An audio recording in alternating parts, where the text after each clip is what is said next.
સુરેન્દ્રનગર જિલ્લાના સાયલા પંથકમાં વાવાઝોડા સાથે વરસાદ ત્રાટકતા ખેડૂતોને ભારે નુકસાન થયું છે. સાયલા પંથકમાં કરા સાથે ધોધમાર વરસાદ પડતા ખેડૂતો ચિંતામાં મુકાયેલ છે. ખેડૂતોને પડ્યા માથે પાટું જેવી પરિસ્થિતિ સર્જાઈ છે. કમોસમી વરસાદને કારણે બાગાયતી પાકોમાં પણ મોટું નુકસાન જોવા મળ્યું છે. સુરેન્દ્રનગર પંથકમાં અનેક જગ્યાએ અવકાશીય વીજળી પડતા બનાવો સામે આવે છે. સુરેન્દ્રનગર જિલ્લાના ઝાલાવાડ પંથકમાં વાતાવરણમાં પલટો આવ્યો હતો. હવામાન વિભાગની આગાહીને ધ્યાને લઈને વાતાવરણમાં પલટો આવ્યો હતો. વાવાઝોડાથી અનેક વૃક્ષો ધરાશાયી થયા છે. વાવાઝોડાની અસરથી અનેક વિસ્તારમાં વીજ વાયરો તૂટ્યા હોવાના સમાચાર સામે મળ્યા છે.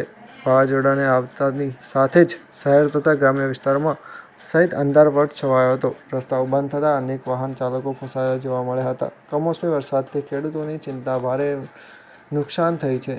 Bureau report Mahesh Utariya, Surendranagar.